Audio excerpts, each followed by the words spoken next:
Steve Dangle Podcast. Powered by Sports Interaction. Want to bet?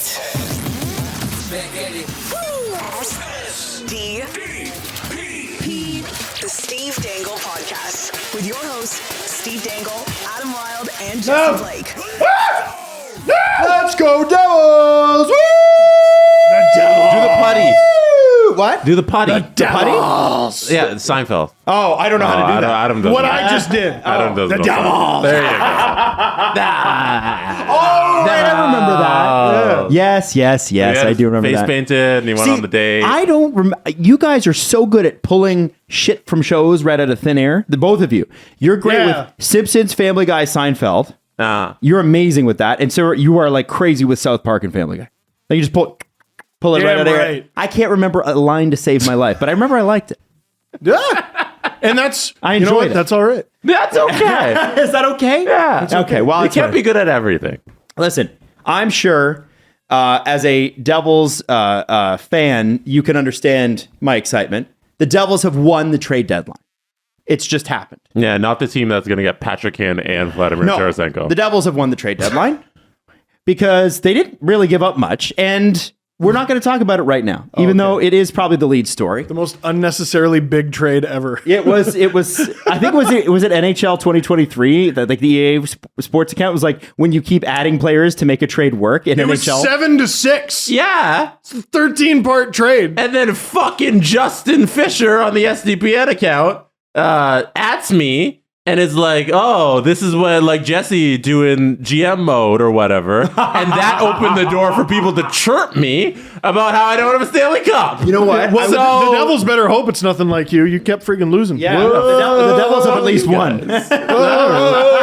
No, but I was doing nothing on a Sunday, and all of a sudden my mentions are filled up with people reminding me I didn't win a Stanley Cup. Thank you. Jesse's not upset about it at all. Not mad. Thanks, at Rock Company 83. Whoa. I mean, you were almost, one of the first ever GMs to win a cup with a third stringer as your starter. So, good for you. Ukapeka? Yeah. You call him a third stringer? How dare you? Yeah, maybe if you gone out and get a real goalie.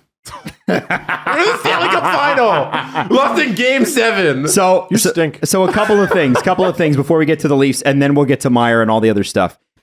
First off, we just finished recording an interview with Eric Lindros, and we expected it to be a part of this show, this episode that we're doing. We decided it's too good. It's a podcast. It's an hour long. Yeah. And Eric, we've known Eric personally, luckily enough, for a while through Easter Seals, and he's been spectacular through that. But I can remember Eric Lindros when we were kids and he was doing interviews.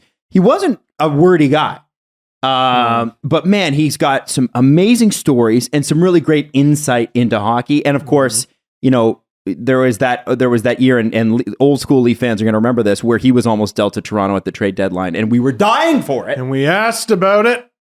And we asked, he had some very interesting thoughts on the current Flyers. And, that. If you're a Flyers fan, you're going to want, very interesting Ray Bourque tidbit. Yeah. Oh, yeah. And Cujo one too. Oh, I forgot. And also burgers.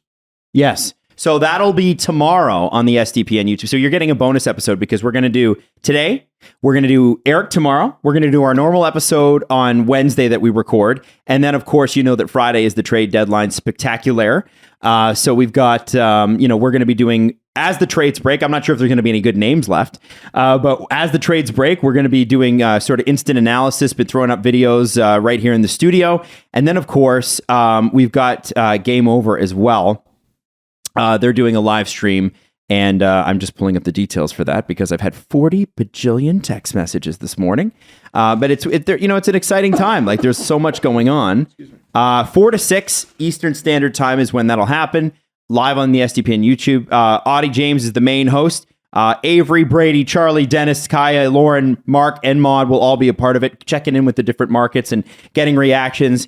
So you can log on live and scream about how upset you are about your team, Edmonton Oilers fans. That's because awesome. so there's a lot going on for trade deadline. Thing very excited about that live stream with Game Over.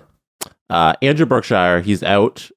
He had surgery in his mouth. Yeah, they took his jaw off. Just ripped it off. Right off. Like the bad guy from They Joyride. took his jaw off. And Oh, wow. Yeah. Steve, you don't know this. Adam called him over the weekend and told him he has to do trade deadline right. day. That's right. Really? You Yep. told him, go get COVID and work trade deadline. Without a jaw. Without a job. And like the meme on the internet of me, for some reason with a gun, just waved my Glock at the phone like, come on, Andrew. You know. By the way, Joyride is a movie about a trucker that gets catfished by these teens. And he chases them. And he chases them with the world's quietest truck. Yeah, because all of a sudden they're just driving on the road and all of a sudden high beams come up. Like- And there he is. And it was a very common bit in my house with my wife to go, I need to talk to Candy Cane. Over the years. That movie, I'm obsessed with it. It's one of the worst movies ever. Terrible. It's a terrible movie. So, But so fun. So let's talk about what's the most important for all of the NHL, which is the Leafs played last night. Oh, yeah. And the Leafs won 5-1. And what was crazy is that Seattle came roaring out. That first 5 minutes belonged to the Kraken. Mm-hmm. They scored. And I'm thinking, man, what the fuck is it with Sunday games? Oh, What is it with the Leafs and ban Sunday them. games? Ban all of them forever. The Leafs. Except Too much that one. partying on Saturdays. I would love to ask Sportsnet Stats what the Leafs record is on Sundays, just generally in the Has last to be 10 terrible. years. It's got to be Has to bad. be terrible. But the Leafs then the rest of the period. What were the shots? There were 20 to 7 And for the first period. 20-7. 20-7, and they outscored the Kraken 3-1. And then the next period, the Leafs were outshot 15-5 and outscored the Kraken 1-0. That's just spectacular. Absolutely spectacular. And I can't remember this happening, like 2 4-goal lopsided victories between the two teams. The Kraken came into Toronto, beat the Leafs 5-1. The Leafs went into Seattle and beat them 5-1. Like, just weird. Just totally bizarre. You didn't have Wrong anything nights. nice to say about Philip Grubauer. Yeah, he's not a good goalie. Should I go on? Well, we with can't- But are you taking that away from one game where you saw him play? I mean, you can't No, doubt the Kraken's commitment to defense, right? All those guys are always back. No, I saw he was starting and like it was like a sigh of relief. I'm like, this is win night. Let's go. Woo. Dude, I don't know even how much of that game I put on him. He's got to figure out how to battle through screens. But the Kraken didn't help him at all. Like that first goal, Ryan O'Reilly, I didn't realize the net front presence he can be. Whenever you hear a player is a great two-way player, you never actually think about both ways. You're just like, oh, that means he's good defensively. Yeah. No, he's great in front of the other team's net. Giordano scores. Grubauer never saw it. Tavares and O'Reilly were the two closest people to Grubauer on the second goal. Also bad. It took 5 Kraken versus 3 Leafs on the third goal. They don't come up with the puck, even though they outnumber the Leafs 5-3. Liljegren gets a clean shot. Easy. Matthews, Bunting, Marner just owning the front of the net on the fourth goal. And the fifth goal was bullying. That was unnecessary. You didn't need any of that. And Adam Larson just doing a bunch of busy nothing on that goal. All of them were doing busy nothing. And that one was on Martin Jones. So I know Grubauer's numbers are awful, but kind of watching Seattle's defense yesterday, I was like, oh, well, yeah. I'm amazed his save percentage is as high as it is. And Seattle is a team that outscores its problems. Like that's what they've done this year. I mean, I'm just like, all you have to do is look at if you doubt me, just go to NHL.com and look goals for, they're 8th, goals against 15th. Their differential is something like, I don't know, what do they have, 200? 15th is wildly better than last year. Better than last year, but last year was horrendous. Their goal differential is less than 20. It's like 17 and a plus 17, which is okay. But when you look at okay, so you don't play Philip Grubauer against the Leafs. Who's your option? Martin Jones. Wow. And he's got a great record, 23-10-3. That's extremely good. That's amazing. What's his save percentage? I'm going to go 904. 892. Oh, he's And- fallen off. And guess what? It's better than it's less good than Philip Grubauer. Is it? He must have really Philip Grubauer fallen off. has a better save percentage Really? by 1 point. I know. I feel like the Kraken, did they get lit up the other night? Maybe Maybe they that's did what by the happened. Leafs. They don't have a single player that's a point a game, but they have 1, 2, 3, 4, 5, 6, 7, 8 guys with 30 points or more. Who leads them in scoring? Matty Beniers. Nope. Okay. I think he leads them in, I was about to say goal scoring, but nope, that's Jared McCann. Jared McCann does not lead them in scoring, though. Jordan Eberle. Really? He picked up That an makes assist sense. last night and it said, it's 34th. And I went, what? But I think the most interesting stat of all with the Kraken when it comes to their goaltending and their team defense is that they are third last in shots allowed per game. What I mean by that is that's a good thing. Oh, yeah. They absolutely. are a top 3 team in shots allowed. So they allow just a hair under 28 shots a game. The only 2 teams ahead of them, the Flames with 27, and the defensively unbelievable Carolina Hurricanes, who are 26.4 shots allowed per game. So at the end of the day, the Kraken, who are now in the second wildcard spot, they have a good team in front of them. They play good, sound defense. They're not allowing a lot of shots. Their goaltenders suck. Yeah, They should be in the West is, and we pissed off a lot of people in the comment section, which I have taken to referring to as the compliment the section. Adam Wild fan club. The compliments section under the YouTube video said, "Well, the West isn't weak. We have the Stanley Cup," and that's true. But based on how we measure success in the game in the regular season, the West sucks. The top 6 teams in the entire National Hockey League are from the Eastern Conference. No, based on points Jesse, and wins. They have the cup though from last year, though. Yeah, but the top 6 teams would all lead the West. That's like calling the Toon Squad from friggin' Space Jam the best basketball team of all time. Like, no, they had Michael Jordan. You know what I mean? That's having the Stanley Cup. Like they weren't there because of Sylvester the Cat. They were there because Michael Jordan Because Bill was Murray carrying the team. Bill Murray iced his knees and he came in clutch. Yeah, for sure. No, like it's not strong this year. And yeah, of course a winner could come out of the West. Mhm. Of course. But overall, if we were to have inter-conference seeding in the playoffs, it would not go well for the West. No, there'd be a lot of them out in the first round. It'd be a lot of them. And the East is an arms race, man. Mm-hmm. An absolute And they're only arms getting race. stronger by all the trades that happened Yes. last week. And with Seattle, we were talking about like their goalie situation, how many goals they've been scoring. If you remember during that win streak that they had, that extra long win streak that put them into the playoffs, went very top of the Western Conference, they were on a ridiculous PDO bender. Were they? That's going to happen when you're that good. Like your shooting plus save percentage is going to be really high. But you wonder if that stretch where it was like early November through mid to late December, where they were just absolutely on fire, is kind of the peak of the Kraken, and now they kind of settled into who they really are. And if that they can't really recoup that and that crazy shooting percentage that they had, then they're probably not going to surprise anybody in the playoffs. This won't make me popular, Jesse, but wouldn't you say that like that was a surprise when they played that well? Nobody had the Kraken doing as well as they have done this year. And to me, them settling into what they've currently been or lately been, yeah. that to me seems a little bit more in line with what it should be. Now, they were asking in the broadcast last night, and I think it's a fair point of this team's done really well this year in surprising people. Mm-hmm. They have a definitive 3 to 5 year plan of how they want to build this franchise. Last year was depressing. This year's been very exciting. And, not forget the added revenue because I think the owners are okay. But, who doesn't love a little bit more money? I don't know. Avatar 2 didn't do as well as Bruckheimer thought. So But I'm looking at this and thinking, like, if you're going to add at the deadline, which no Western team has really done, do you add to this Kraken squad?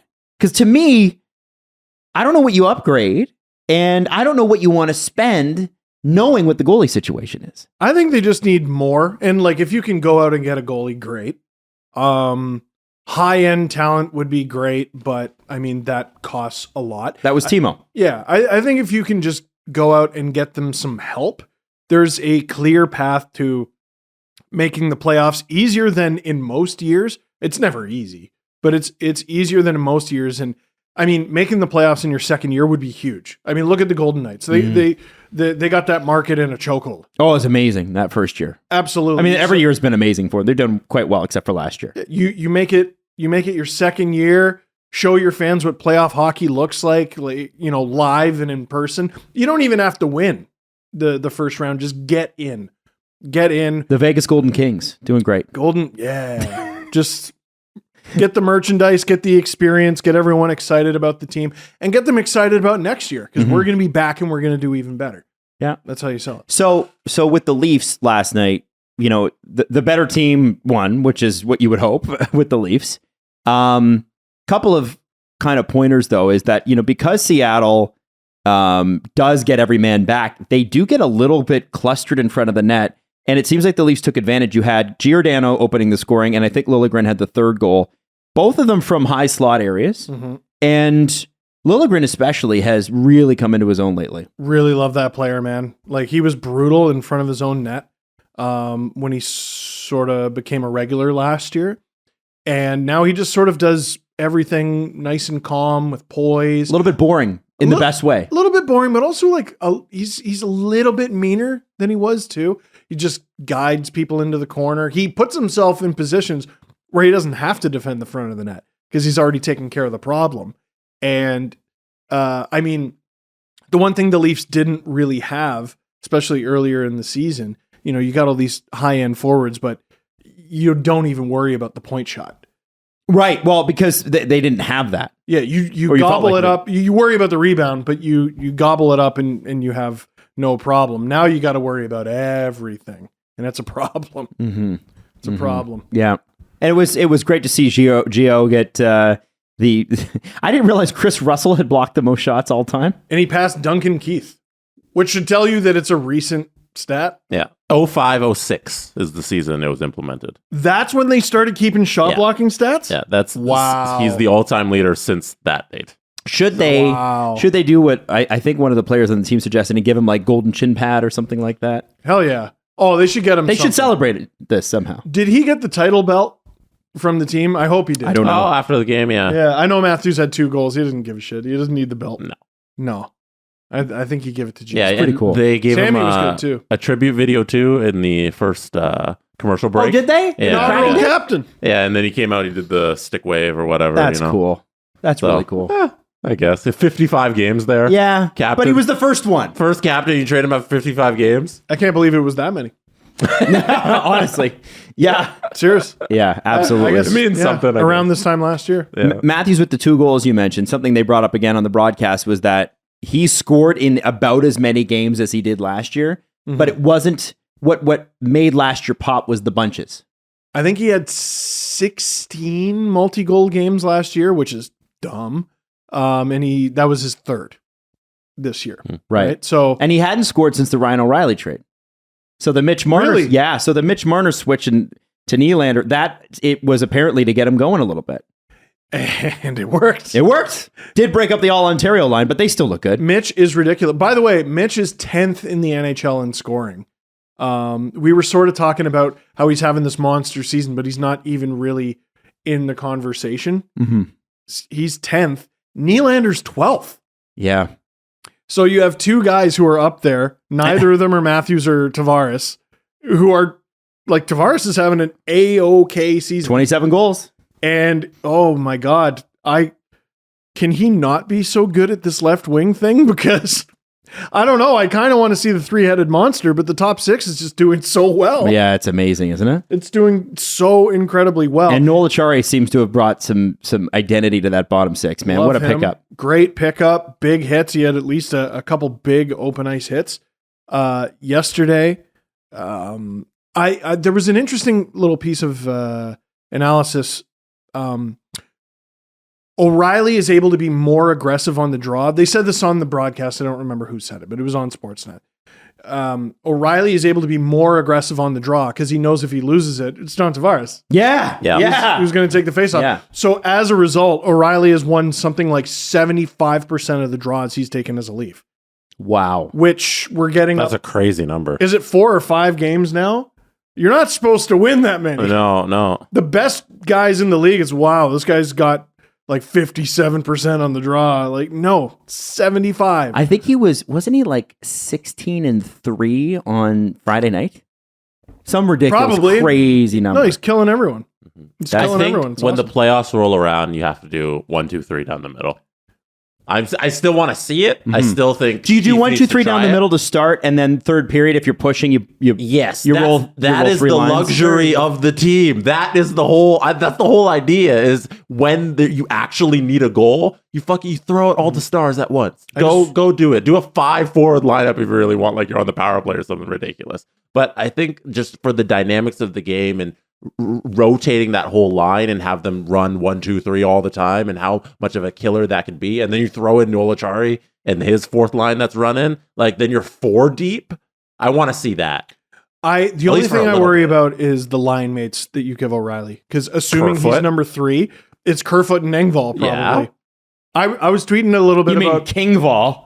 yeah, Because he's a Swedish guy, and they have a crown. they love Kingval. a crown, love a crown. 3 crowns. 3. You don't like Kerfoot and Engvall? It's not really, not particularly. I was tweeting yesterday about Bobby McMahon because he's been ridiculously hot in the American League. But like, I don't know, is that the solution? Nice. So someone, I want to say it was Kyle Cushman. Nyes, I think he's with the Gophers, the Minnesota Gophers. They're probably going to go all the way, which would bring him into the Leafs lineup with 3 games to go in the season. Yeah, and he was responding back to some people. I think Kyle Cushman's awesome. I love him. Somebody said, well, wouldn't you just swap him out for Kerfoot? And he's like, I think you're vastly underrating what Kerfoot brings, and also vastly underrating the jump from the NCAA to the NHL. It's huge. Yes. Well, and it's 3 games left in the season. One of them is against Tampa. They did it with Nick Robertson. They can do it. Yeah, they lost, man. Well, they don't have to, but I mean, they can put him in the regular season. Who in Montreal, their first game was in the playoffs? Subban?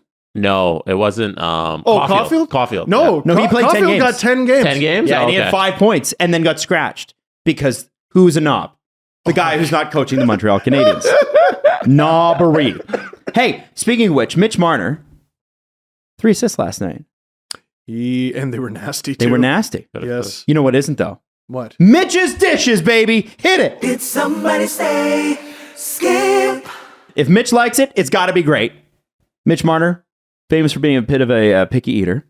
And so he has put together, this is so cool, starting this Thursday, March the 2nd, exclusively on the Skip app, customers in the GTA, Brampton, Hamilton, Oshawa, Brantford, Cambridge, Kitchener, Waterloo, Owen Sound, Kingston, Sudbury, Sault Ste. Marie, North Bay, Thunder Bay, and Timmins, you're going to be able to check out the menu curated by Mitch with Chef Matt Rosen, who's the winner of Food Network's Chopped Canada. Oh, And let's go. 10% of all the proceeds are going to the Marner Assist Foundation. So when you order in your food, 10% of it goes to the Marner Assist Foundation, and we have a promo code. We love a promo code. But we're going to actually, on Wednesday, have the food in here, so you're going to be able to see it.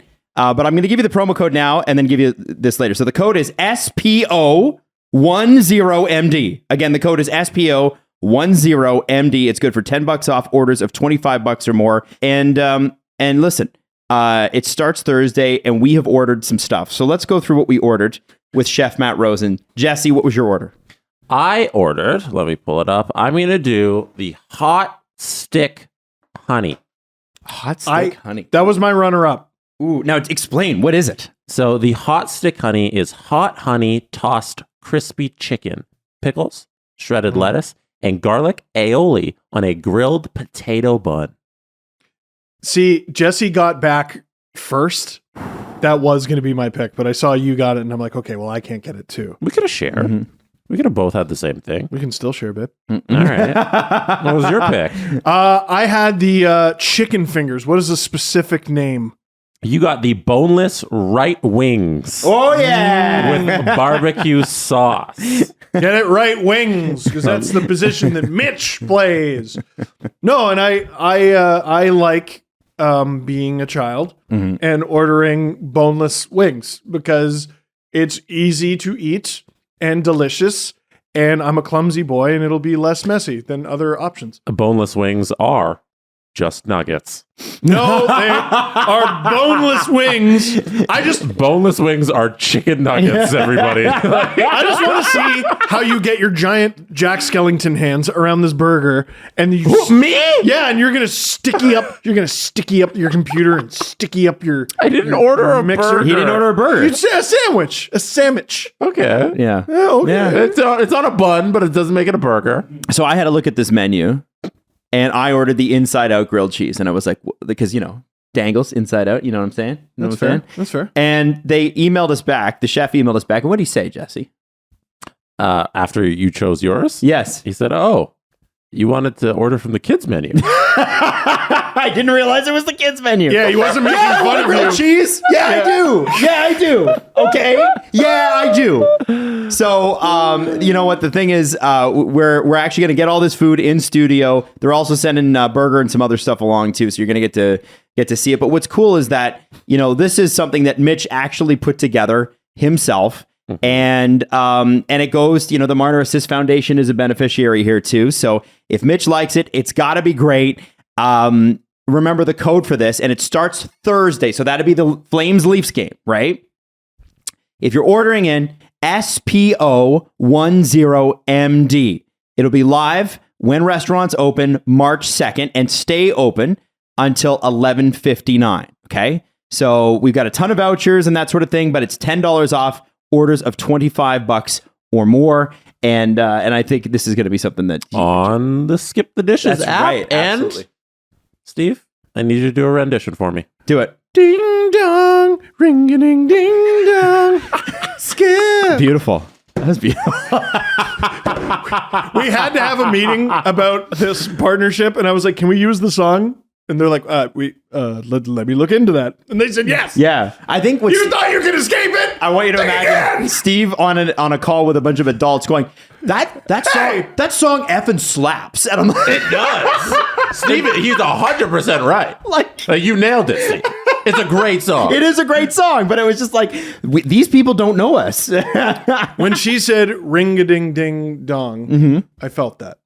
I did too. The dances are good. The costumes are good. It's well executed. Let's I put it like that way. I like the one where they go in the fridge and she's in the snow outfit. Yeah. Yeah. Well, yeah. I like 'cause all of it. when you're running low and there's no place to go, and she's in her ski gear. Because she gets what she wants when she wants it. Yeah. What is she wearing with acai? Oh, I want acai. Yeah. When I'm ordering delivery. Yeah, let's go. Oh my god.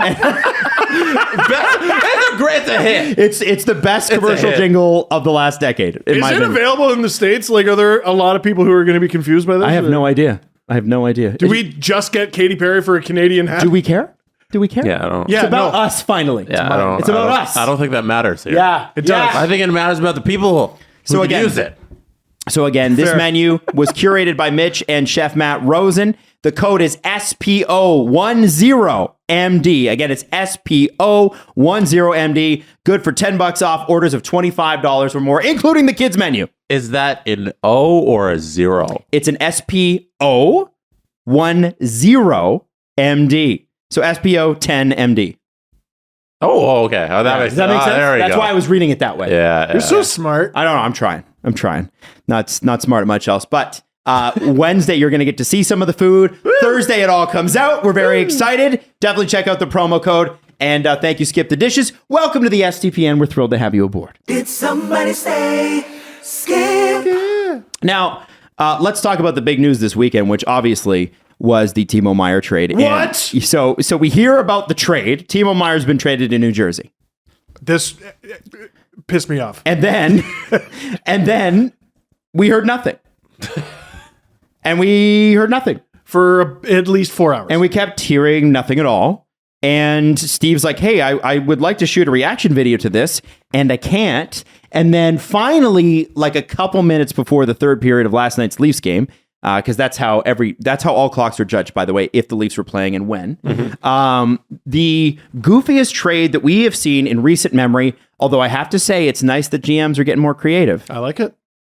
Here is the trade. San Jose receives a 2023 first-round selection, a conditional 2024 first-round selection. Shakir Makhmalhoudin, Mukamadulin, excuse me. There you go. Fabian Zetterlund. I tried that 40 times this morning and I still screwed it up. How do you say Nikita's last name? I just guessed yesterday, but I said Okodiuk. Okay, Nikita Okodiuk. Leafs fans will know this person, Andreas Janssen, and a 2024 7th round selection because you got to have a 7th rounder. New Jersey got Timo Meier, former Leaf Scott Harrington, Santeri Hataka, Timur. Okay, read that one. Do that one. Timur Ibragimov. Okay. Zach Emond and Colorado's 2024 5th round selection. But obviously, the major parts of this deal are the prospects and the 2 first round picks, and of course, Timo Meier to New Jersey. And I think all the way around, it's a 13-piece deal. 13-piece deal. And all the way around, this is a lot of people see this as a win for the Devils. And it's hard not to because any Timo Meier trade, the way that it was built up and the way that it was reported, and probably the way San Jose had pictured it, was you're giving us a first round pick and minimum your top prospect. Right. Like top 1-2 prospect, right?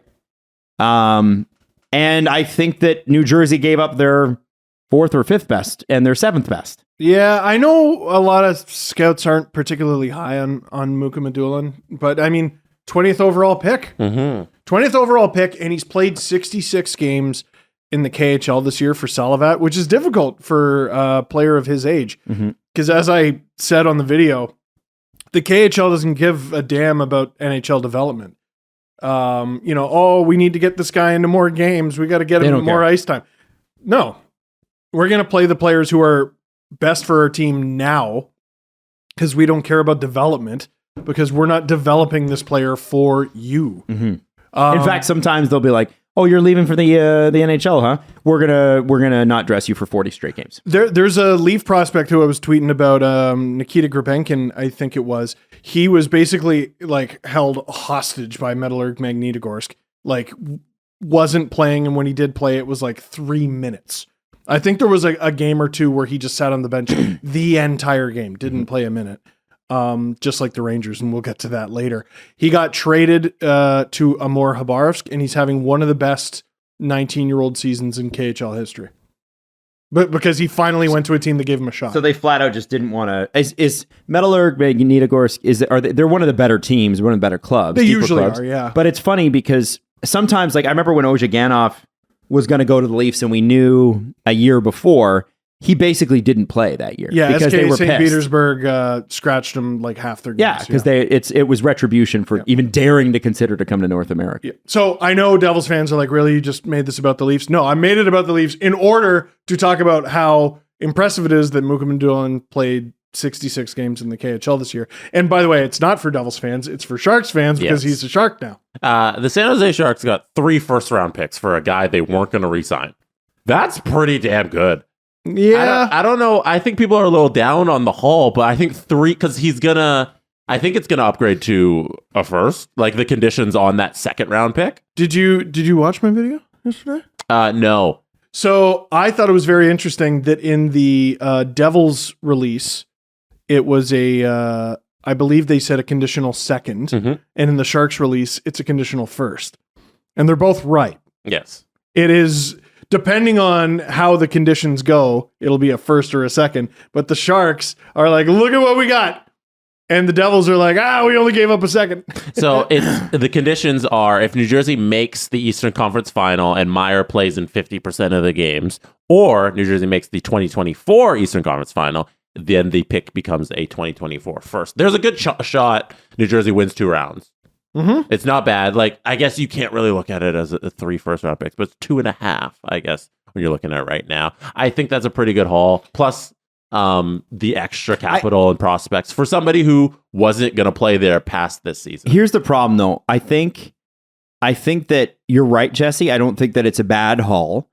And I don't think you're going to win a trade where you're giving up the best player. It's just impossible. No, it's difficult. But the problem, I think, in San Jose is the expectation that Mike Greer continues to set with fans and with the media, because he is bound and determined to stay away from the name rebuild. He even said it yesterday when he was interviewed. It's like, well, you can call it whatever you want. It's not a rebuild. It's not a rebuild. It is a rebuild. And he keeps saying it's not a rebuild. And if it was a retool like he said he was doing, then he would have got more players. Those players are, maybe they're a season away. Zetterlund obviously is going to play. Zetterlund can play. And Andreas Jansson's going to join the team. He's a UFA at the end of the year. Who knows if he stays. But at the end of the day, when you have these first round selections, yeah, that's great. But usually when a team makes the playoffs, that means you're probably drafting 18 or below, right? And those players tend to take 2 to 3 years to be developed. This pick is going to be 25 to 30. So because they are rebuilding. Like, regardless of what he says publicly, he knows what he's doing here and tearing down the franchise and rebuilding it back up. I think that there was, though, I think he needs to work on his messaging with the media and with the fans. If you look at what the fans are saying right now, they think they got fleeced. Almost to a person, San Jose Sharks fans are upset. And I think it's because they were sold the St. Louis model, which is just emerged, which is we're going to trade our good older players and equip ourselves with some good younger players, and we already have a couple of good ones, and we're going to turn this around in a year or more. They don't have Robert Thomas and Jordan Kyrou. They need to go draft those guys. So San Jose, like, okay, the fans are a little upset because they thought they were going to get a bigger haul, but this is the situation they were in. This is a guy who's not coming back. This is the best you're going to do, and I think it's pretty good considering the circumstances. And I think you guys are leaving out something very key here.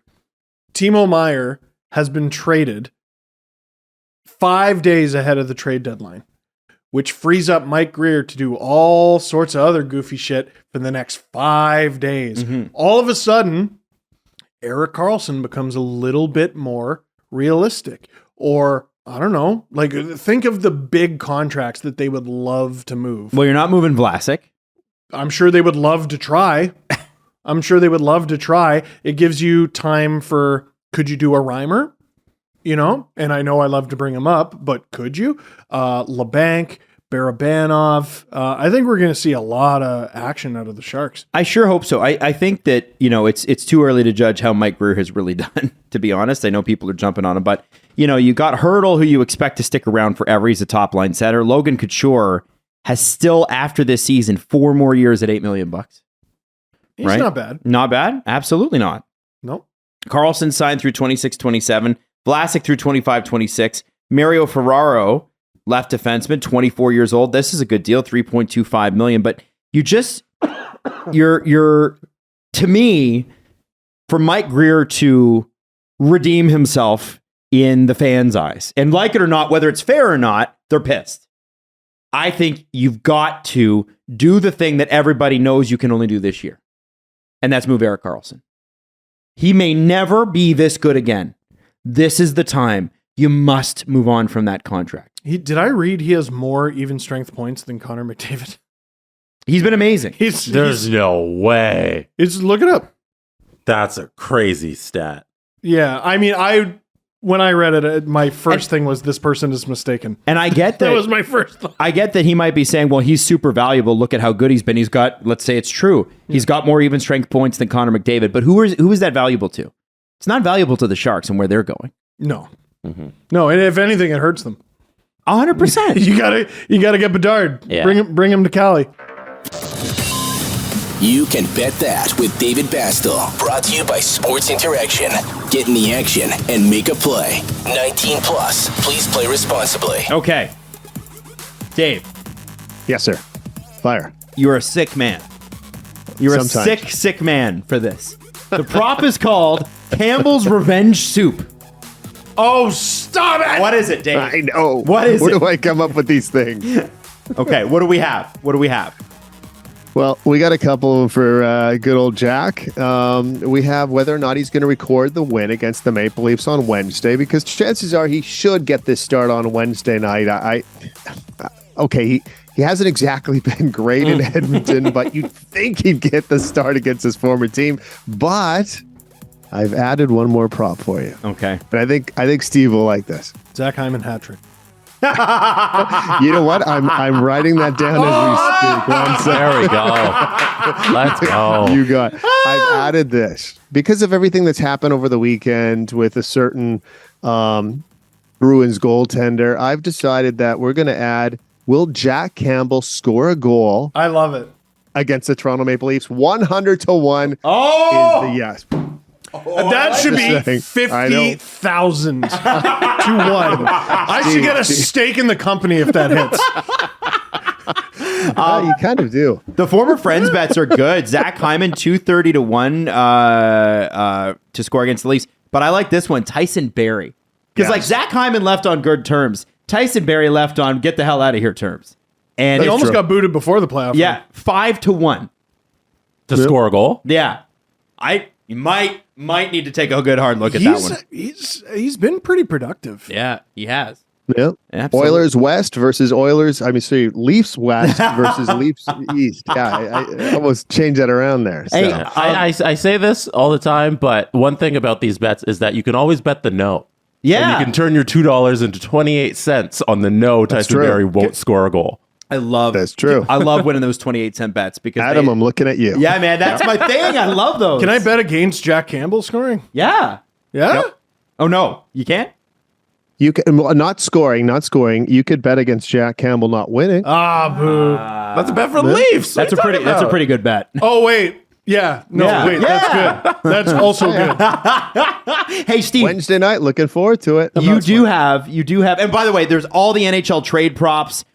There, because of all the action this weekend, there'll be a whole bunch more on the website as of the posting of this show. So you definitely go check them out. But Timo Meier's off the board. But Steve, you need a second to brag before we close out the segment. Why? What'd I do? The Wild. Your pinata.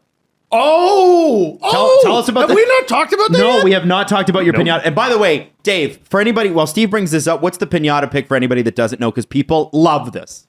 Yeah, Pinata's exclusive to Sports Interaction. Basically, it's a little bit of a lottery ticket, but you bet your Pinata, and you get a minute of when the actual goal is to be scored. And someone on that panel over there nailed one recently. And you know what? Big congratulations. This is fantastic. $2, Fire. Steve. Tell us what it's for. $2 Steve threw $2 down. The pinata pick would actually spit something out, unlike the pinatas we use in the studio. That's true. And it said- That's true. The non-candy ones Yes, that Adam yes. Wild brings Cardboard to the studio. pinatas. How dare you? Delicious. 12 minutes to 12 minutes and 59 seconds into the Leafs Yep. game against the Wild. There's a random whistle, and I'm like, oh, shoot, I only have like 45 seconds left. And then they're like, oh, they're reviewing this for a goal. But it was against the Leafs. So I'm like, I really want my team to win, but I would also like $100. And I won $100. And then they won. Mark Have my and boom. cake and ate it too. Exactly. There it is. Well $2, done. Steve. I'll call myself Well 40 done. cent 7 Adam. I won $100 off.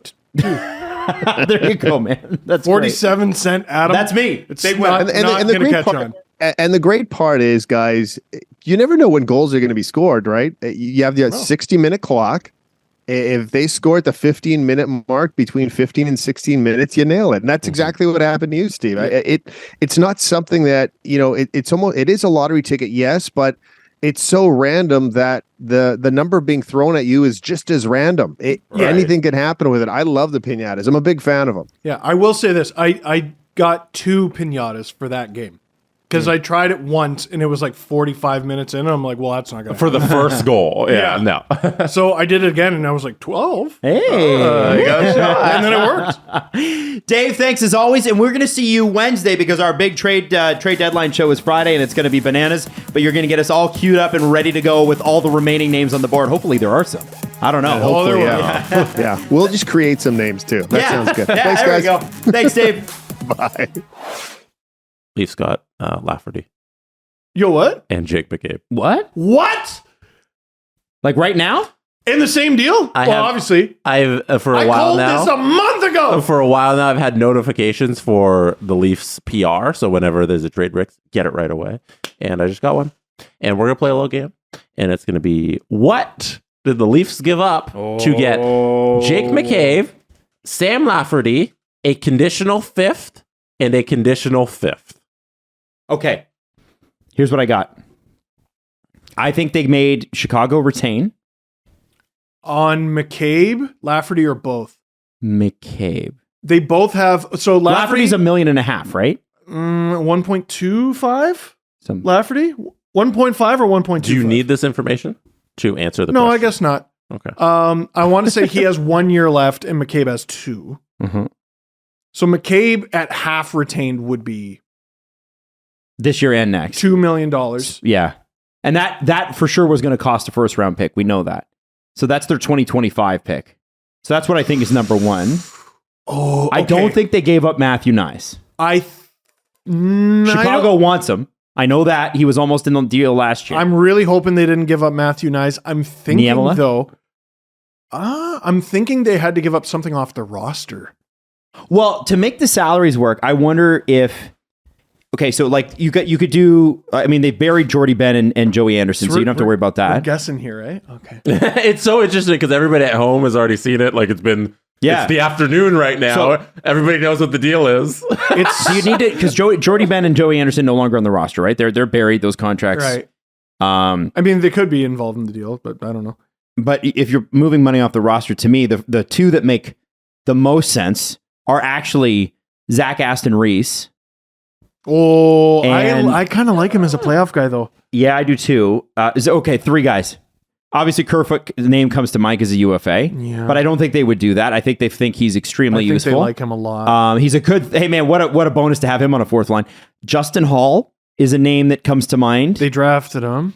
Yeah. And would get a lot of ice time and be valuable to to Chicago and probably resign there. But playoff Hall. Shut up. Playoff Hall, you mean the guy that got the penalty that stopped John Tavares' goal last year? Guys, playoff Hall. I think can't do anything without him. I think Rasmus Sandin's in this deal. No. What is submit? Everybody at home knows what the deal is. Submit what Submit you your think deal. was. Okay. What is it? Submit it. Do the Leafs... I think the Leafs' next available first rounders 2025? Yeah. Or do they have a 25? It's the 25. Oh, Jesus Christ. Okay, so that's in there. Basically, any first or second they have remaining are gone. Submit your deal. Submit it. The conditional picks are based on Leafs playoff performance, which is hilarious for Chicago. I'm going to say Sandin. I think Kampf might be in there. No. Yeah. So what is your submission? No. And a bunch of first and seconds. You think they get rid of Camp? So your official don't know. submission is Sandin, Camp, a first and a second. Something like that. No, Okay. I want an answer, not a general answer. And is there any salary retained? You have And to say that. Roni Hirvonen. Okay. Those 5 pieces? No. Is Nick Robertson in this deal? That I could see. Nick Robertson instead of Hirvonen. Okay. Adam. Okay. All right. So I think that they made the Blackhawks retain salary on McCabe because Lafferty's a UFA at the end of the year, right? No, he's got at least a year left. Okay. I think, on McCabe's deal, I think they would go for that because they want to maximize the salary. So that's a first round pick right there. I said Niemela, but I like Roni Hirvonen or Nick Robertson better. So you said Nick Robertson, right? I think it's going to be Nick. So I'll say Nick. And we're talking about roster players. I think Justin Hall's a part of this. And that's certainly not nearly enough. There's got to be a second round pick in there. The Leafs got 2 fifth-rounders back conditionally. Yeah. Picks are so difficult to predict because You don't know how people value them. Yeah. well, I it's also all don't know what they have. Yeah. Yeah, because They we have can't so pull up little. cap. We're not allowed to pull up cap friendly. They have so little. So, but you know, it's okay. Whatever. So I'll say a first, a second, Hall, Robertson. Oof. First, a second. Yeah, that's what I would say. All I saw was that the deal was big. I didn't see any. a lot of moving pieces. Okay, here we go. How many? I Are think we- how 8 close- pieces in total? Oh, 8? shit. Okay, how Yeah. close are we? Not really. All right. Yeah. The first and second, you were on the right path there. But the players involved, you weren't right. The Toronto Maple Leafs announced today that the hockey club has acquired defenseman Jake McCabe, forward Sam Lafferty, a conditional 5th-round selection in 2024, and a conditional 5th-round selection in 2025 from the Chicago Blackhawks in exchange for forwards Joey Anderson and Pavel Gugolev, Oh, okay. a conditional 1st-round selection in 2025. Is that if they make the second round? top 10 protected, Oh, boy. Good. and a 2nd-round selection in 2026. The Blackhawks will retain 50% of McCabe's salary That's it? as part of the transaction. That's a fucking That heist. is it. it, ladies and gentlemen. Yo! Okay, I am sad about Joey Anderson. Yeah. Yo! I was talking about like Sandin and Robertson. That is a goddamn heist. That is... Okay. So, yeah, McCabe, 50% retained. Lafferty's not. That's fine. A conditional first rounder in 2025, so it's top 10 protected. Do you have the condition?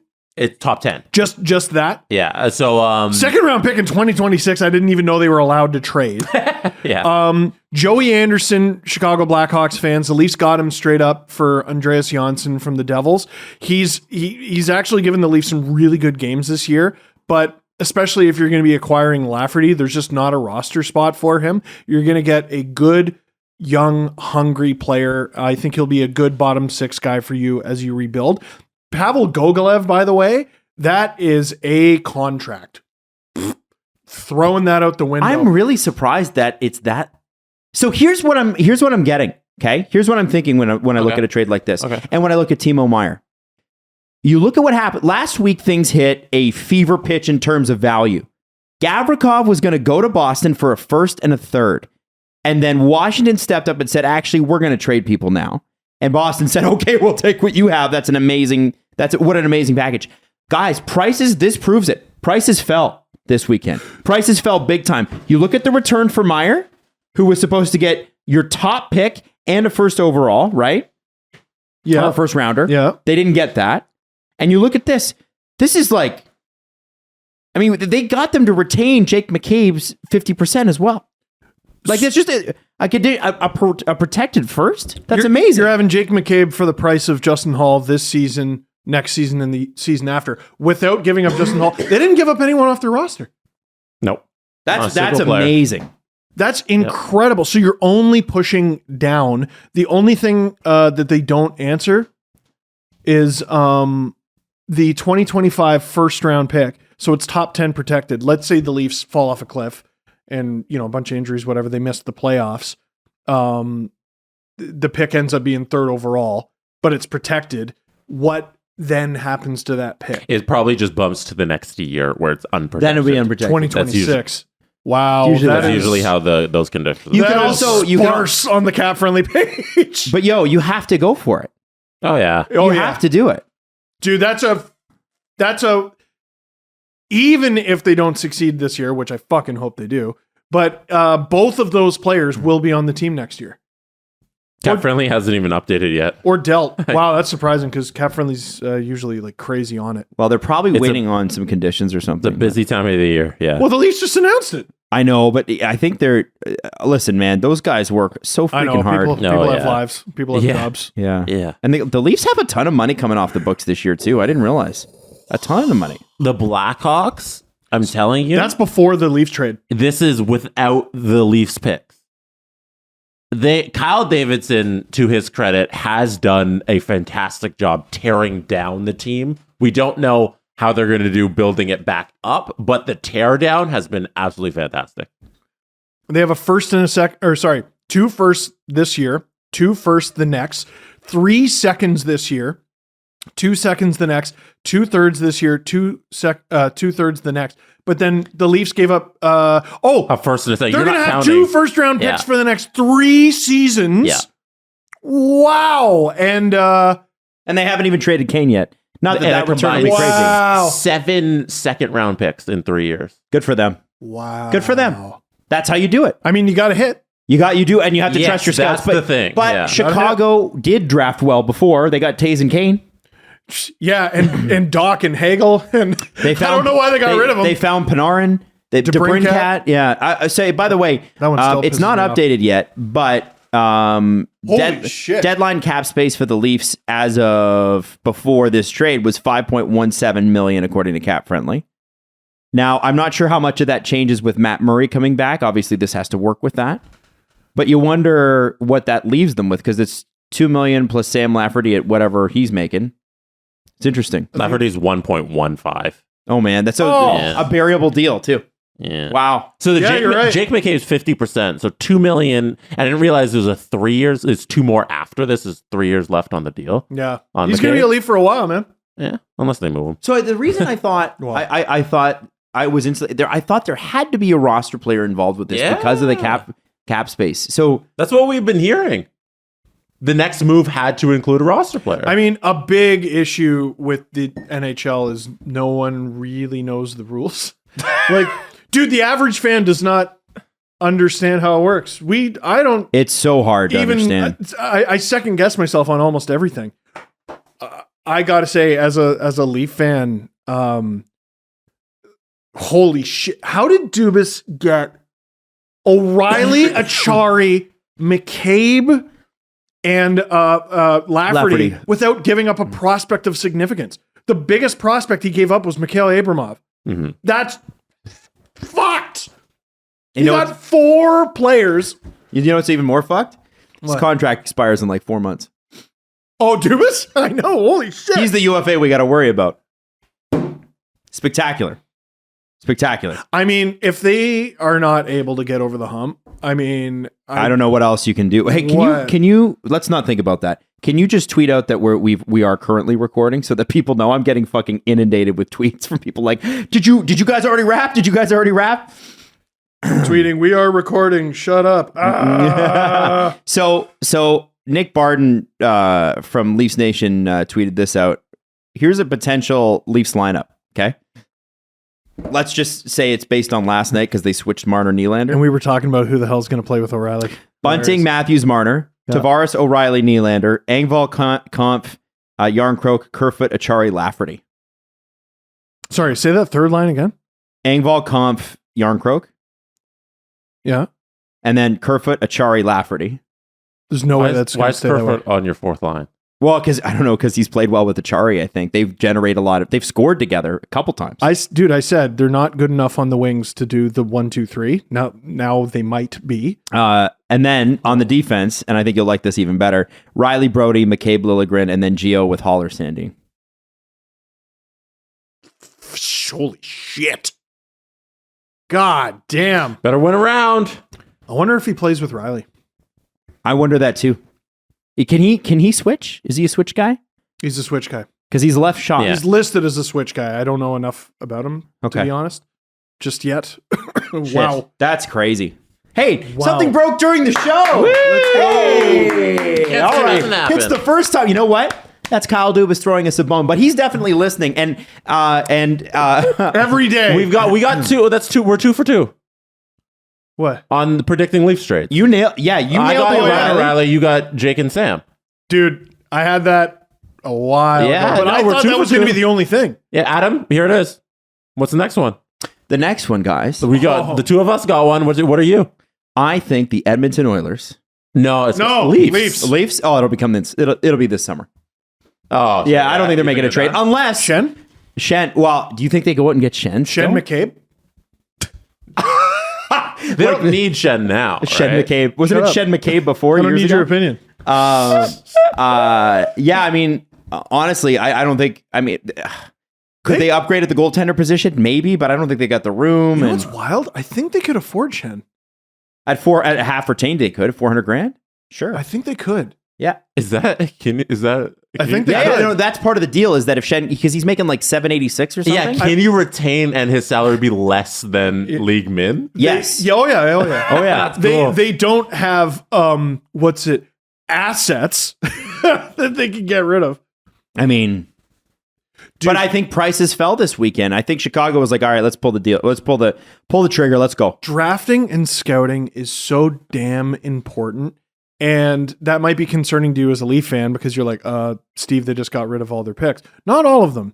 They've had a number of mid and late round picks hit in recent memory. Now, we don't know that they all hit. Like, there's a bunch of guys we're confident they hit. But like Topi Niemela, for example, like this is a really small guy. Mm-hmm. Like, you know, he's doing well in Finland. He's actually not doing quite as well this year. Hirvonen, excited for that guy. Pontus Holmberg, excited for that guy. Nikita Grabenkin, excited for that guy. Robertson, if he could ever fucking stay healthy, excited for that guy. Rodion Amirov is a complete wild card. Fraser Minton is looking like an unreal pick. Matthew Nyes is looking like an unreal pick. Ty Voigt, they nailed. Ryan's Verberg, they nailed. They have an abundance of darts. Yep. Darts that they're aware of, right? Darts that are not mystery boxes because they're not draft picks. Right. They got their guys, and they're hoping, I mean, if 2 or 3 of those guys that I just mentioned hit. But to throw that into what we were talking about with San Jose, I think that's what Sharks fans are so mad about. Is that, okay, you got us some lottery tickets, that's nice, but you said we weren't going to do this. You said we were doing a quick turnaround. And to do that, we need to have semi-developed prospects. Now, they did get one, but it's sort of like, there's a guy, he's still playing in Russia. How would he even get here? You know what I mean? Like they have to fly him through Dubai to get him to North America. I think that is the difference, right? Is the Leafs have prospects that they're extremely comfortable with, that they really like. And they got through the trade deadline. I'm assuming they don't make another deal. If they do, so be it. But they get through the trade deadline without giving out a roster player or a top prospect is amazing. They didn't top prospect. They didn't even give up a mid prospect. One. They gave up Mikhail Abramov. They didn't even give up. Like, I thought Mikko Kokkonen was as good as gone. Right. Is Joey Anderson a regular NHL player one day? I think he is already. Yeah. I think he's the Leafs are just deep. Deep. I think he's playing in Chicago the rest of the year, every game. He's a good player. Oh, yeah. Yeah. He should be in that lineup. There's a reason Dubas it was like a couple years ago, the Leafs they traded for and then tried to keep Evan Rodriguez. Like, Dubas is really good at finding some guys that are like gem type players. There's a reason they believed in Barabanov. Look at what he's done in San Jose. There's a reason they believed in Rodriguez, who went and signed in Pittsburgh and has done amazing. I think that Joey Anderson's another one of those guys. He's got the speed, and the Blackhawks are just thin, man. Good penalty differential, really good at drawing calls, like especially for a guy who doesn't really even play that much. Kills penalties. I think he plays on the power play in the minors. What could end up being a cool story by season's end is Pavel Gogolev, who was I believe a junior free agency signing out of Guelph. Earned himself an NHL contract by being really good for a terrible Marlies team in the COVID shortened year. It hasn't worked out for him. He hasn't been able to get into the Marlies lineup. They sent him to the ECHL with Newfoundland, where he's been playing most of the year and scoring pretty well. And he could play in the E, the A, and the NHL by the end of the year. All in 1 year. That's kind of cool. It wouldn't shock me. I mean, Chicago's going to have no one left. Holy. And here's wow. So let's talk about quickly here, because I think this is important. Like, Jake McCabe, what does he bring? We've heard about this guy, but for those of us who haven't been watching Chicago Blackhawks games, what kind of a player is this? What kind of defenseman is this? Pain in the ass. There was a game, I think the Leafs beat Chicago. This was the first one where he fell down on the breakaway 9 seconds into the game. I mean, that's not typical, right? Teams don't score less than 10 seconds in, and guys fall down. And it was just one of those set plays the Leafs executed perfectly. But there was a play for that game that made me go, oh, okay, this could grow on me. Where Nylander had the puck, I think, or Bunting gave him the puck, and McCabe just closed the gap, calmly guided Nylander into the boards, said thank you very much, advanced the puck up the ice, and I think it was Kurashev scored a goal. So that's a good defensive play and an offensive play all in one. So that is what I would like to see out of him. He's a big body. The Leafs just don't have those, that, like, on the back end anyway. There's a void left there by Muzzin. So he definitely helps fill that. So he helps void. the Muzzin thing. Now, if I'm not mistaken, so the play that I'm imagining, he was on the left side of the ice. Where does he play for the Leafs? That's what I'm trying to figure out. McCabe? Yeah. Like, do you do like a Riley Liljegren, Brody McCabe as a shutdown pair, sort of? And then... Can we go back to Riley Brody? That was really good. Why did we get away from that? It wasn't the greatest last night.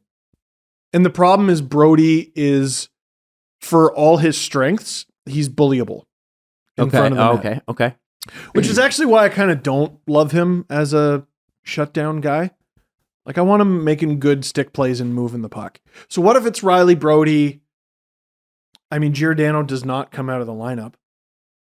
Riley Brody, McCabe, Liljegren, and then someone is going to be the odd man out of Giordano. Not going to be him. Sandin might be him, and Hall might be him. Keith loves Justin Hall too much. He loves Justin Hall too much. You're right. So it's going to be Gio Hall with Sandin sitting, and Sandin, I think, is going to lose his mind. Yeah, I think it'll be probably some sort of rotation for the last 22 games of the season. Like, you'll probably see Hall in and out, tryouts. Sandin in and out. It's tryouts for game one of the playoffs. I kind of like that, though, because I hope they're more dialed. I think there's some... yeah. I think with Sandin, Definitely. sometimes there's some mistake. Like, he is objectively more talented than a lot of the guys they have there. Like, he has bigger upside, more talent. They need stops. Focus. They need stops. And that's a young player thing. It's not like Sandin's the only one who's had problems focusing from time to time. I hope he fits the window. You know, if there is another deal to be had before the deadline, I could see him going. Sandin? I could see him asking to go, honestly. Like, I mean, if after all this time and all he's done, he's played well enough. He's an everyday NHL player. But if he's not in the lineup game one and he's healthy, I wonder if he goes. I wonder if he asks to go. Dubas has I hope done not. a tidy job with that D-core. The entire core is signed for next year outside of Justin Hall. And if you subtract Justin Hall from the lineup, then it's all good. They have 6 defensemen now signed for next year. It's going to be Riley, Brody, McCabe, Liljegren, Sandin, Timmins, and Gio. That's 7. Sorry, my bad. It's even better. You don't even have to worry about body. You let Justin Hall walk if you want. Your entire D is there. You're probably going to be incredible. pretty young up front next year, but Lafferty helps with that because he's locked up. And his face, by the way, on a shitty Blackhawks team, something that he can control is his face-off percentage, and he's at 52% this year. So this is a guy who can play center or the wing. Like, the Leafs are going to have one of Lafferty or Kampf on the wing potentially Yeah. if they go 3 deep. Yeah. And maybe they'll do that weird thing they tried a few years ago where it's like, if you're right, then on the right side, we do the right They hand. still do it. Do they? They still do it with Nylander and Matthews. Right. They still do it. I think that's part of the reason Babcock in particular was hesitant to put Marner with Matthews because they couldn't do that anymore. Oh, Right? okay. Interesting. Yeah. I mean, they're the best face-off He team should in have the league. focused on, I don't know, like Winning. games. Getting anyone to feel good about themselves ever. Wow. It's a great trade for the future of the team, and it's a great trade for right now. I don't see the downside. The picks is the only thing where you're like, oh, they have no draft picks, but who gives a shit? The downside is if the team completely implodes in 2025, but like you can't, I'm saying this in 2023, you can't live your life that way. No. So if it ends up going that way, a lot more went wrong in between this deal happening and that catastrophe. Yeah. Yeah. This is not me being hypocritical about you shouldn't trade picks a year ahead of time. No, you don't trade unprotected picks over a year ahead of time. This one's protected. How did he get that clause in the deal? It's a great deal. That's a fucking great trade. Yeah. I'd extend Dubas today. That's a great trade. Chicago's a great trade partner too because they're not trying to win. So Kyle Davidson didn't want the roster players because that makes them better now. And you don't want that if you're Chicago. Awesome tidy piece of work. Hey, this show's brought to you by BetterHelp. Now, we always talk about mental health on this show and how important it is. BetterHelp's great. And the reason that it's great is because it gives you the opportunity to match with a therapist that works for you. And it's so important, and all 3 of us have done this, we've talked about it before, to have a therapist that you have a connection to, right? Chemistry matters when it comes to therapy, and nobody actually really talks about that. No. But when you've waited months to get matched with a therapist, a lot of times people are like, well, this is the one I have, and I don't want to give it up, even if you're really not connecting and they're not getting you and you're not getting them, right? BetterHelp matches you with somebody in like 48 hours. And here's the thing, you choose the communication. You control that. So do you want to talk over text? Do you want to talk over voice chat? Do you want to talk over phone? Completely your call. And we believe especially, late winter when it's gray and hard. And let's be honest, some of us have some seasonal. That would be me. Yeah. I think it's definitely, if you're at the point where you're thinking you want to give therapy a try, you might want to give BetterHelp a try. So discover your potential with BetterHelp. Visit BetterHelp.com/SDP today to get 10% off your first month. That's BetterHelp.com/SDP. Hey, if you think you know which way it's going to go, and maybe you think you do, maybe you're like Jesse and you're like, Ryan O'Reilly is going to be a Leaf. And we're like, Jesse, what do you know? You did sort of nail that. I wish I bet on it. I don't like that. Yeah, you can. Well, I don't like that at all. That is a weird thing. Anyway, you can you can lay down your knowledge. Sports Interaction, pregame, live and play, one of the many prop bets, and of course, there's trade deadline stuff. Sports Interaction makes it easy to deposit, play, and cash out. If you want to bet, see all that sports betting has to offer. SportsInteraction.com/STPN. Or in Ontario, you can download the app using the QR code on your screen. 18 plus. Please play responsibly. Everyone knows Peloton makes bikes, duh. But there is also so much more to that. There is treadmills, and there's a ton of other classes like yoga, strength training, HIIT, and boxing. And Steve, you like to take a nice 30-minute ride through various locations. That's the other thing that I think people don't talk about enough is like, I feel like going to Austria and riding a bike today. Do they have a Guernsey route? I don't know. On Peloton? I am going to lobby them for it. I need Guernsey. I want to ride through Guernsey. They have Scotland. Okay. They do have Scotland. We're getting close. Okay. They also have the Pacific Coast Highway. What do they call it? California. Yeah. California. Just because it's a road I drove on. Once you hop off the 405, you can get on the tip. Yeah. Peloton offers thousands of on-demand classes available 24/7. That means you can work out whenever and wherever it's convenient to you, because nothing gets you moving like the perfect song, too. Peloton has the best playlist. So if you're looking for EDM or 90s pop, or what I do, which is 80s hard rock, I always look for those classes. Peloton has the music to fit your mood, and you can try Peloton right now, risk-free, with a 30-day home trial. New members only, not available in remote locations. See additional terms at onepeloton.ca/home-trial. Now, I want to throw this, and I want to compare and contrast, because, Leaf fans. Tanner Jeannot. Yes. Oh my God. Who we have not even got to yet. Trade happens yesterday, and it seemed to many like a king's ransom. It is. The Predators got Calfoot, a 2025 first-round pick, top 10 protected, a second-rounder in 2024, plus a third, a fourth, and fifth-rounders in 2023. That is a lot. It's a draft class. And Cal Foot's a first-rounder. Frank Saravalli tweeted, multiple GMs are stunned by the return, like jaws on the floor. Now, the Lightning gave up 2 conditional first-rounders for Brandon Hagel last year. And you remember years ago, they paid San Jose a first-rounder for Barclay Goodrow and first-rounder to New Jersey for Blake Coleman. So this is what they have done, because they have a core of scorers that they need to augment with tough guys. Tanner Jeannot was 7th in Calder Trophy voting last year, I believe. 7th? Yeah. Oh, I thought he'd be higher than that. And had a great year, but hasn't had the best one this year. No, he's been terrible. But so have the Preds. Well, yes. He's been terrible in terms of his production. I believe he led the league in fights last year. I think he had 14. He hits like a Jeep. Now, the Lightning are in such a weird spot. Any other team in the league makes this deal, and we'd laugh at them. Belly laugh at them, because it's awful. That's fucking terrible. You gave up more assets for Tanner Jeannot than Jeannot has goals this season. You gave up 6 pieces. He has 5 goals. Now, here's where the Lightning get the benefit of the doubt. When they acquired Barclay Goodrow for way too much, he had 8 goals. They won back-to-back cups. They won back-to-back cups. And he was part of the extremely effective grinding terrible line. Yeah, well, yeah, absolutely. And then it was Gord, wasn't it? It was Gord in the middle. Blake Coleman. With Goodrow and Coleman. It was a miserable time. Miserable time. Right. And where was I going with that? Talking about the return on Tanner Jeannot, like how much it cost them. Yeah. Oh, Brandon Hagel. Normally you'd make fun of them, but I remember the discourse around Brandon Hagel was, who is this guy? Why do we all of a sudden give so much of a shit about this guy? Leaf fans found out in the first round. He was a nightmare in the first round, and look at the season he's having. He's one of their most productive players. It's the Lightning.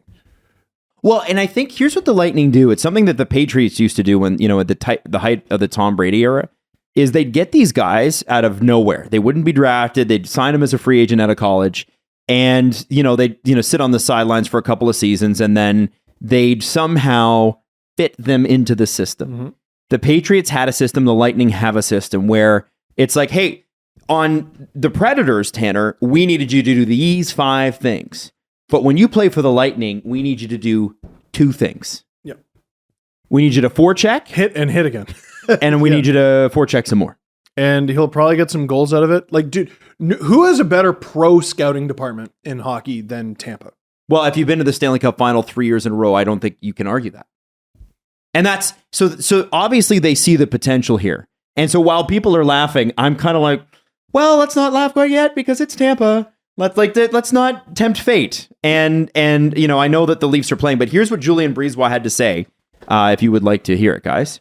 Yeah, why not? At the end of the day, I know there's a perceived value of those picks, but we have a really good idea of what the actual value of those picks are. Individually, you can go, what's that first round pick worth? What's that second round pick? And so on and so forth. When we look at what's worth it to us, based on the odds of those picks turning into good NHL players down the road, I'd rather have a good player right now for this season and next, because he signed next year, and help this group win right now, because I know what the odds of those picks are in terms of turning them into NHL players. I also know what the odds are of those picks turning into players that can help us win while we have this group of players right now in their prime and ready for another long run.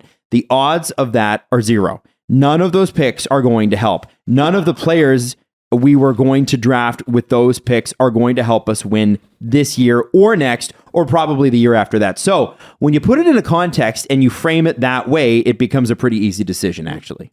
Oh, no question. When I heard Tanner Jeannot was available, I was like, oh, the Leafs should be all over that. That guy's a nightmare. I know he's not having a great season, but no, because we were paying extra close attention to the Calder race last year because of Bunting.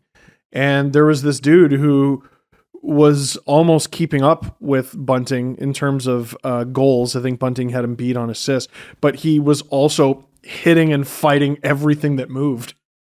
Wow. 5 goals. Oh man, that bottom 6 is awful. Awful to deal with, I mean. So Maroon, Belmar, Perry, that's the 4th line, like set in stone. But then you're probably going to have a 3rd line of Ross Colton, Nick Paul, and Tanner Jeannot. That sucks. Tanner Jeannot takes on some of the duties that Brandon Hagel had in last year's playoffs that Hagel shouldn't concentrate as much on anymore because he's scoring so much. Mm-hmm. Holy shit. Yeah, oh my God. Like, you look at the 4 teams that loaded up the most, it's the 4 teams that are pretty sure they're playing each other. Right? Oh, yeah. The Rangers and Devils, that's going to be an unreal series. What a fight. I hope it happens. And then the Leafs and Lightning, I mean, something truly unforeseen would have to happen for them to not meet in the playoffs. It's going to be Rock'em Sock'em Robots. Holy shit. What an arms race. Puckpedia just sent me a DM, and they gave me the full... okay, no big deal. Well, no, I mean, they're amazing. They actually know that I struggle with numbers. So here's what's interesting for the Leafs. After the trade, the Leafs have $2.85 million in cap back space. to the not this trade. Yeah, sorry. Yeah, with this trade. I do want to throw this back to McCabe for a second. I think we said all there is to say about Jeannot. Was a good player last year, could be again this year, and holy fuck, that's a lot of picks. Yeah, it is. So listen, if you're Julien Brisebois, you got to take a risk. I mean, if you're going to your 4th cup in a row, fucking cares. If it were anyone else, I'd be skeptical, but it's the Lightning, so I'm not. And the Lightning, I think, I talked to Scott Wheeler, actually, and I asked him about their system. He said the system's not great, like what they have actually in there. Yeah, prospect-wise. I was like, I think it's pretty solid, actually. Lose my shit. No. It's not great what they have. So he said there's no legit top prospect, very little depth. Their best prospect is Isaac Howard, having an up and down and mostly disappointing year at Minnesota Duluth as a freshman. So they had to trade the picks. That's what they have in terms of value. So Puckpedia, after the trade, the Leafs have $2.85 million in cap space with 23 players active on the roster. To activate Matt Murray from LTIR, they would need to clear $1.8 million, or they could do it by sending down 3 players. Part of me wonders too. Do they even have 3 players they can send down? I don't know. I part of me wonders too if They have 8 defensemen currently. There's 2. Yeah, but are any of them eligible to be sent down without going on waivers? Oh. I can't think of anyone on the roster who doesn't need waivers. I don't know. I'm looking at it like, yeah. Maybe. I mean, the simple solution seems to be, Murray can't go until the playoffs. Yeah, and I think that's probably what will be the case. Yeah. Hey, Matt, how's your ankle? Okay, how would your ankle be if we got another player as well? Wow. Holy shit. Yeah, can't really send down anybody. This is one of the wildest recording days we've ever had. Yeah.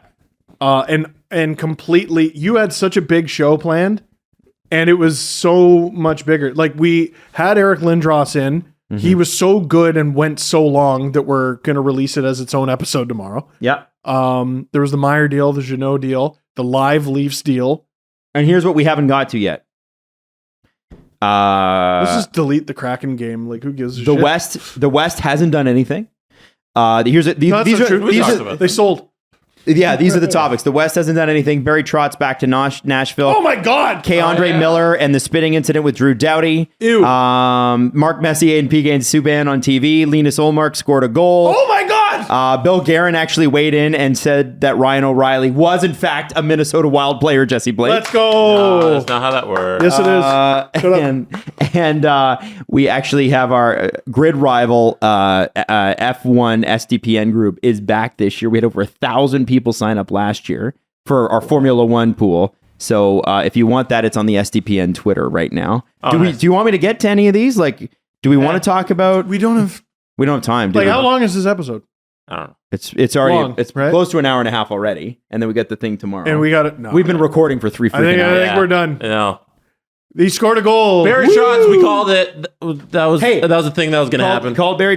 People did tag us in that. Hey, I don't know you if I guys called got that. GM. I called that one. Can I have that one? No. You guys got your trades. We all called that. Can I just have one? We all called that. That was right, team fine. effort. Okay. You know Wonder what? Twin Powers. All right, fine. Form of trades. Activate.